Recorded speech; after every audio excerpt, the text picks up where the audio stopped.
ఈ ఐదో రౌండ్ కూడా కాంగ్రెస్ పార్టీకి చాలా అనుకూలంగా ఉండేటువంటి పరిస్థితి అయితే కనబడుతుంది. 4వ రౌండ్ లోనే 3100 పైచిలకు మెజార్టీ కాంగ్రెస్ పార్టీకి వచ్చింది. కాంగ్రెస్ పార్టీ ఊహించిన దానికంటే కూడా ఎక్కువ మెజార్టీ వచ్చేటువంటి అవకాశాలైతే చాలా స్పష్టంగా కనబడుతున్నాయి. సీఎం రేవంత్ రెడ్డి మొదటి నుంచి తన ఎక్స్పెక్టేషన్ లో 20 నుంచి 25 వేల మెజార్టీ దాటి తీరుతుందనేటువంటి లెక్కల్ని ఆఫ్ ద రికార్డ్ లో చెప్తూ వస్తున్నటువంటి పరిస్థితి.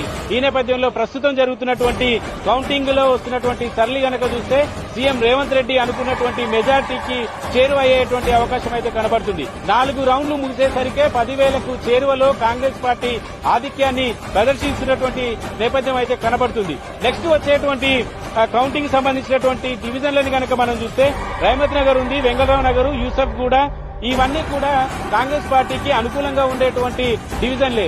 యూసఫ్ కూడా అభ్యర్థి నవీన్ యాదవ్ ఉండేటువంటి ఏరియా, అదంతా తనకు అనుకూలమైనటువంటి ఫలితాలే ఇచ్చేటువంటి అవకాశం ఉంది. కాబట్టి ఈ మెజారిటీ భారీగా వెళ్లేటువంటి అవకాశం అయితే కనబడుతుంది.